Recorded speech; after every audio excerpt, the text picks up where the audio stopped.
പക്ഷെ ഇപ്പം ഞാൻ പറഞ്ഞു വന്നത് എന്താണെന്ന് ചോദിച്ചു കഴിഞ്ഞാൽ സന്തോഷമുണ്ട്. കാരണം ആളുകൾ കൂടുതൽ ആരാവണം? വായനക്കാരാവണം അല്ലേ? അത് പതുക്കെ പാരായണമാവണം. അങ്ങനെ പാരായണത്തിലൂടെ കടന്ന് മുകളിലോട്ട് പോകണം.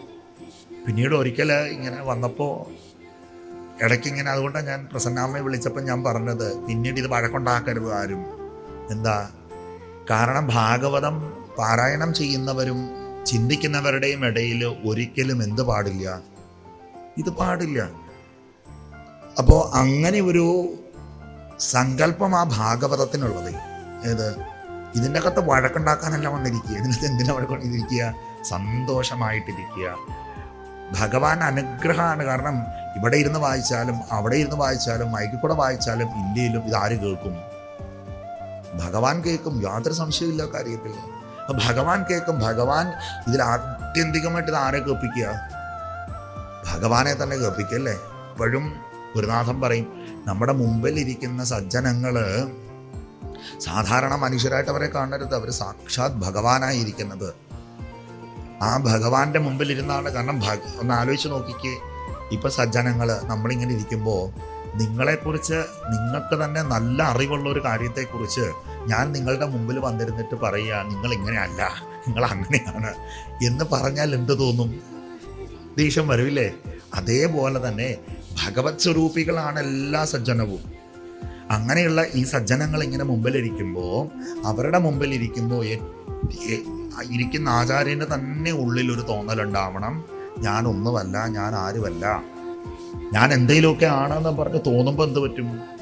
അന്നത്തോടുകൂടി ഏതാണ്ടൊക്കെ ആരംഭിച്ച് തുടങ്ങും. അപ്പോൾ എപ്പോഴും നമ്മൾ ഭാഗവതത്തിലായാലും ഇപ്പം നാരായണീയമായാലും ഏത് ഗ്രന്ഥമായാലും ഇതിൻ്റെ അകത്തൊന്നും മത്സരബുദ്ധി കാണിക്കരുത്. കാരണം എന്താണെന്നറിയോ? എപ്പോഴും അദ്ദേഹം പറഞ്ഞു തന്നിട്ടുള്ളൊരു കാര്യമുണ്ട്. വിഷ്ണു ഭഗവാൻ സർവ ഐശ്വര്യത്തിൻ്റെ ഇരിപ്പിടമാണ് വിഷ്ണു, അല്ലേ? സർവ ഐശ്വര്യത്തിൻ്റെയും സകല സമ്പത്തുക്കളുടെയും ശാന്തിയുടെയും സ്വസ്ഥതയുടെയും ഒക്കെ വിളനിലമാണ് ആര്? വിഷ്ണു. അങ്ങനെ ഇരിക്കണ ഭഗവാൻ നമ്മളെ പരീക്ഷിക്കുന്നതിൽ ഒട്ടും പിന്നിലല്ല. ഇതൊക്കെ നമുക്ക് തരുമ്പോൾ എന്തുണ്ടാവും? എൻ്റെ കൂടെ പരീക്ഷണം ഉണ്ടാവും. ആ പരീക്ഷണത്തിനെ നമ്മൾ അതിജീവിക്കുക എന്നുള്ളത് വലിയ ബുദ്ധിമുട്ടുള്ളൊരു കാര്യം തന്നെ. എത്ര അർത്ഥവത്തായിട്ടാണ് ഭാഗവതത്തിൻ്റെ മുമ്പിൽ എഴുതി വെച്ചത്. സംസാര സാഗരേയം അഗ്നം, ഇല്ലേ? ഇപ്പോൾ നമ്മൾ ഇന്ത്യൻ മഹാസമുദ്രം നീന്തിപ്പോയ മറുകര ഏതെങ്കിലും കാലത്ത് കാണാൻ പറ്റും. ഈ സംസാരമാകുന്ന സാഗരം തുഴഞ്ഞ് എവിടെയെങ്കിലും ചെല്ലുമോ? ഒരിടത്തും ചെല്ലാൻ പോകുന്നില്ല. അതിങ്ങനെ കിടക്കുക. കാരണം ആശയാകുന്ന ആഗ്രഹം കൂടെ നിറഞ്ഞതുകൊണ്ട്, ആശയാകുന്നതുകൊണ്ട് ഇതിൽ നിറഞ്ഞതുകൊണ്ട് ഇതിൻ്റെ അറ്റം ഒരിക്കലും കാണാൻ പറ്റാതെ കിടക്കുക. അപ്പം അതിൽ പെട്ട് കിടക്കുന്ന നമ്മളെ, ഇല്ലേ, എന്താ പറയണത്? മാം ഉദ്ധരഭവാർണവാത്, അല്ലയോ ഭഗവാനെ, പരമ്പൊരുളെ, പരന്താമനെ, നീ എന്ത് ചെയ്യണം? എന്നെ ഉദ്ധരിച്ചെടുക്കണമേ. അവിടെ പറയുന്നുണ്ട്, ഞാനൊന്നുമല്ല, ഞാൻ നിന്റെ കയ്യിലെ ഉപകരണം മാത്രമാണ്. നീയാണ് നിശ്ചയിക്കുക ഭഗവാനെ ഞാൻ പുറത്തേക്ക് വരണോ എന്നുള്ളത്. നീ എന്തുകൊണ്ടിട്ടാണ് അത് നിശ്ചയിക്കുക? എൻ്റെ കർമ്മത്തെ നോക്കിയിട്ടാണ് നീ നിശ്ചയിക്കുക, ഇല്ലേ? ഞാൻ ഭഗവാനെ വലിയ പണ്ഡിതനോ ഒന്നുമല്ല. ഞാൻ ആരാണ്? ഞാൻ ഒന്നും അറിയാത്തവൻ, ഇല്ലേ? ശങ്കരൻ പറഞ്ഞ പോലെ എനിക്കൊന്നും അറിയില്ലമ്മ. അതുമാതിരിയിട്ടാണ് ഭഗവാന്റെ അടുത്തിരിക്കുക. അപ്പോൾ ഭാഗവതം നമ്മളിങ്ങനെ പാരായണം ചെയ്യുമ്പോഴും അധരവ്യായാമം നടത്തരുത്. പറഞ്ഞാൽ മനസ്സിലായോ? എന്ത് നടത്തരുത്? എന്താ നടത്തത്? അധരവ്യായാമം. അധരവ്യായാമമല്ല, ഹൃദസ്ഥമാവണം. ഹൃദസ്ഥമാക്കി വായിക്കണം.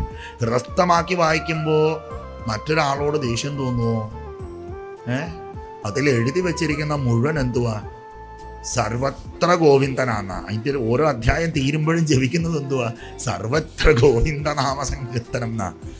ഇതെല്ലാം ജപിച്ചിട്ടും ഇതെല്ലാം പറഞ്ഞിട്ടും ഭക്തിയിലും മത്സരബുദ്ധിയാണ്.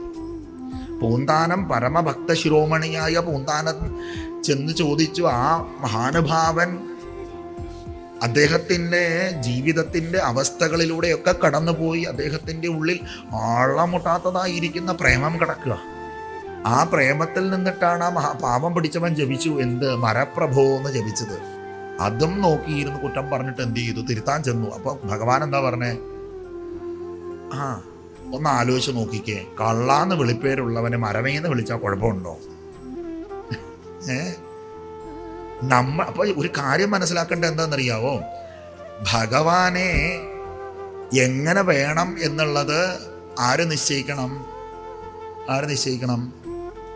നമ്മൾ നിശ്ചയിക്കണം.